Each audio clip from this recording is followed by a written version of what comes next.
Mga kapuso, sitwasyon po ngayon dito sa open field nitong Seminaryo de San Jose kung saan isasagawa ito pong pagpapahayag ng pagkadismaya, itigil ang korupsyon at kasabay ng malakihang mga pagkilos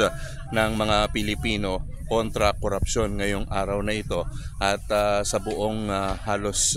bansang Pilipinas. Dito sa lungsod ng Puerto Princesa ay naghahanda itong mga estudyante ng Seminaryo de San Jose at naglilinis nitong open field ng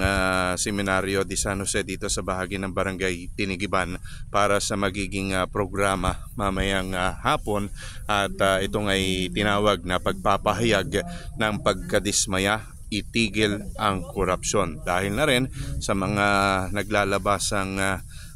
mga anomalya sa iba't ibang mga proyekto ng ating gobyerno, lalong-lalo na ang mga flood control projects na nilaan na ng pondo pero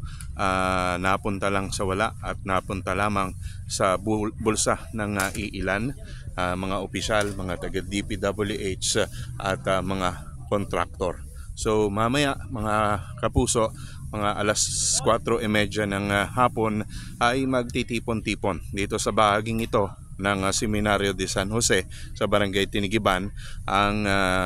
mga church leaders, iba't ibang mga sekta po ito para sa pagpapahayag na labanan ang korupsyon.